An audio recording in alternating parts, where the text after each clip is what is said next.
क्षेत्र में ताली दीजिएगा। आज अररिया जिला अंतर्गत लगभग 29 करोड़ रुपए की लागत से एमसीएच, एमएनसीयू और 14 ठो हेल्थ एंड वेलनेस सेंटर के उद्घाटन और किशनगंज जिले में एक एपीएससी और 5 जगहों पे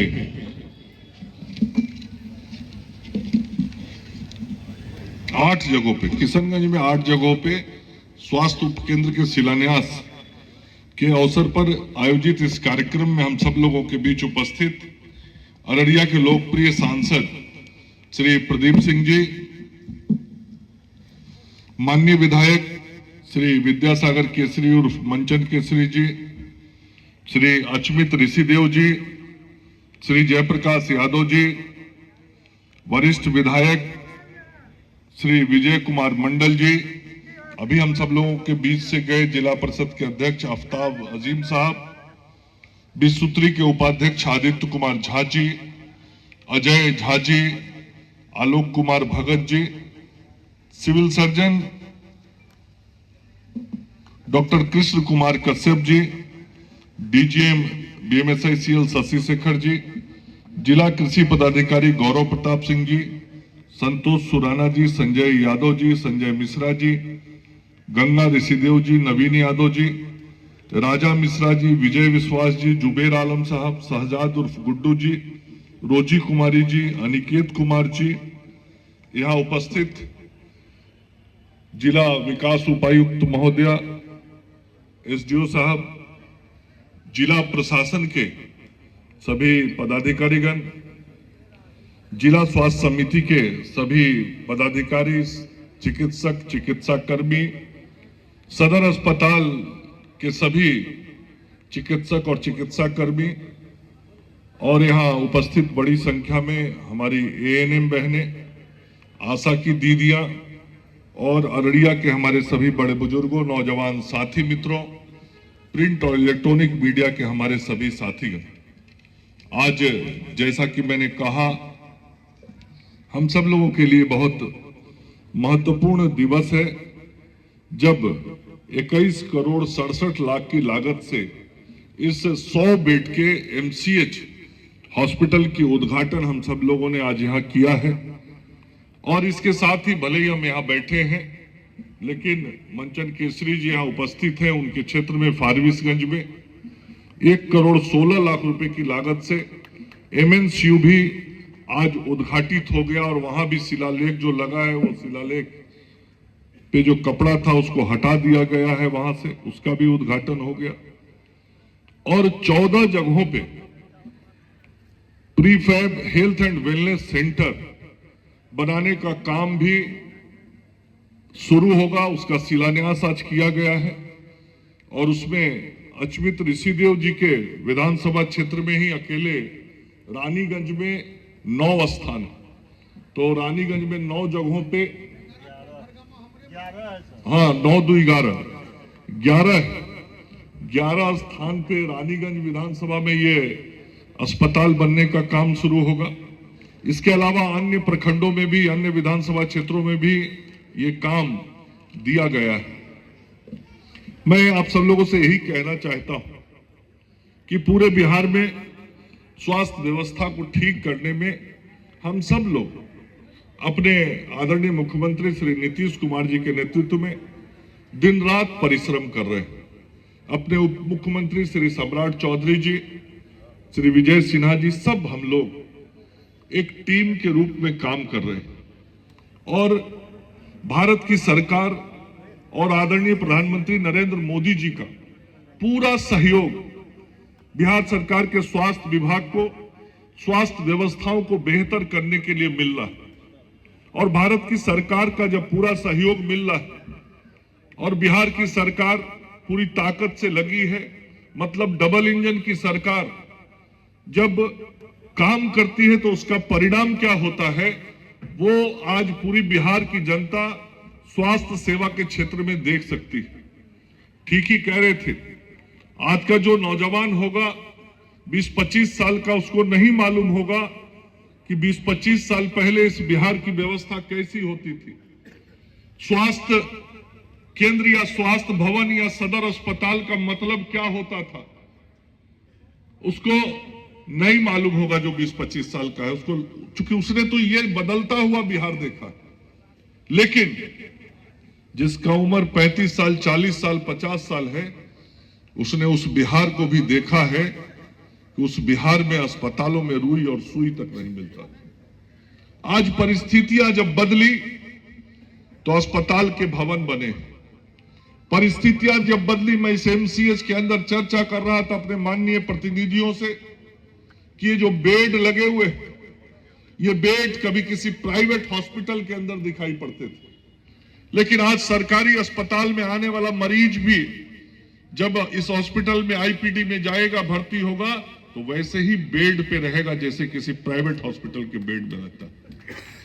यहां की सुविधाएं, व्यवस्थाएं अत्याधुनिक बनाने का प्रयास लगातार किया जा रहा है। क्या कभी कोई कल्पना करता था कि अस्पताल की भवनें इतनी भव्य बनेंगी, इतनी व्यवस्थाएं सरकारी अस्पतालों के भवनों के अंदर रहेगा? कभी कोई सोचता था 15-20 साल पहले?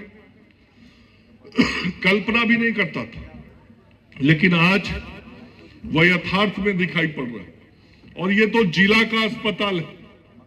जो मैंने कहा कि छोटे छोटे अस्पताल, जिसको हम स्वास्थ्य उपकेंद्र बोलते हैं, हम हेल्थ एंड वेलनेस सेंटर बोलते हैं, जो पंचायतों के अंदर अस्पताल है, वहां क्या होता था? वो सारी भवनें जर्जर हो गई थी। वो उन भवनों में गाय और बकरी बांधा जाता था, उन भवनों में ईंट गिट्टी बालू बेचा जाता था। एचएससी नहीं चलता था आज से 20 साल पहले। लेकिन आज मैं कह सकता हूं, इस अररिया जिले के अंदर और बिहार के सभी जिलों में जो हमारे स्वास्थ्य उपकेंद्र हैं, आज वो क्रियाशील हैं। आज वहां काम होता है।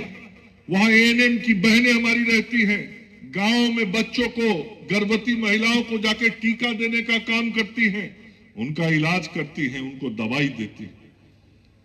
आज गांव में भी अस्पताल है, गांव में भी हेल्थ एंड वेलनेस सेंटर लिखा हुआ अस्पताल मिलेगा, स्वास्थ्य उपकेंद्र लिखा हुआ अस्पताल मिलेगा, अच्छा भवन दिखाई पड़ेगा। और जहां अच्छे भवन नहीं थे, वहां तोड़ के बनाने का काम हो रहा है, जिसका शिलान्यास आज मैंने किया है। मतलब व्यवस्थाओं को ठीक हम लगातार कर रहे हैं। और यह जो अस्पताल बना है, अब बताइए, ये सदर अस्पताल के अंदर का अस्पताल, अब इसमें लिफ्ट लगा हुआ है।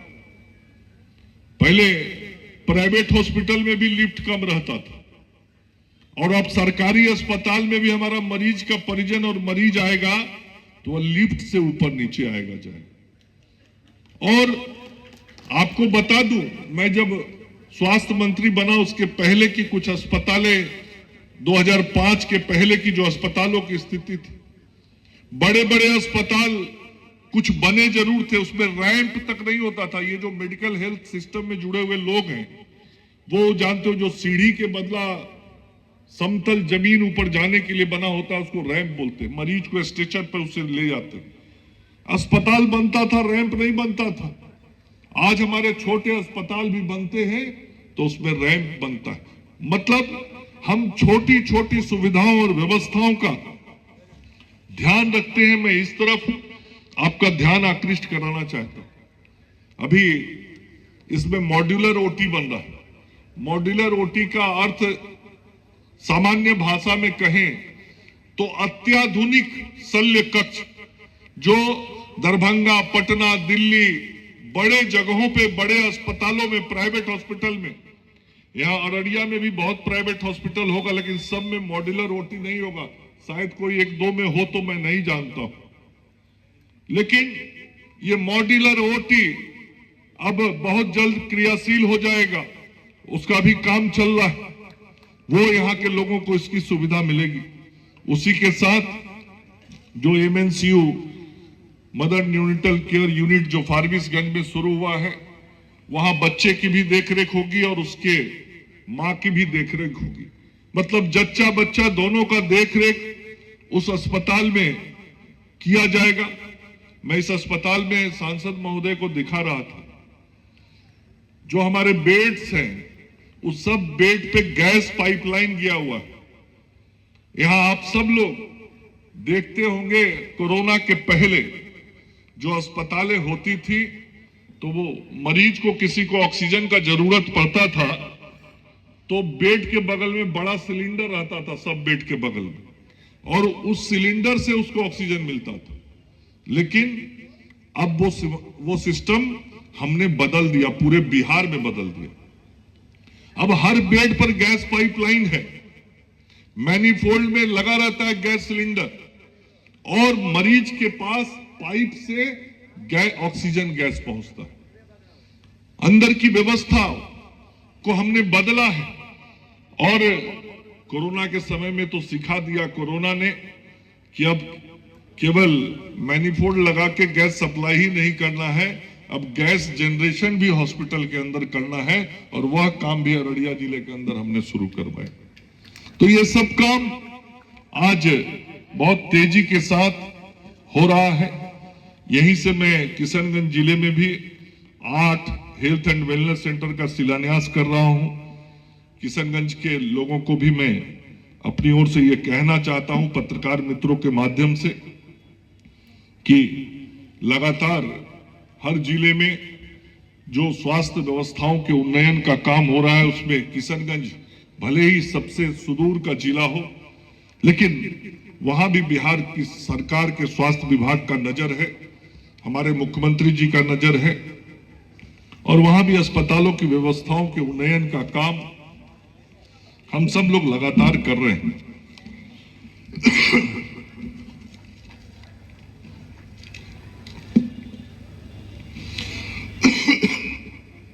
यहां के बारे में कुछ जानकारी दी गई मुझे, हमारे पत्रकार मित्र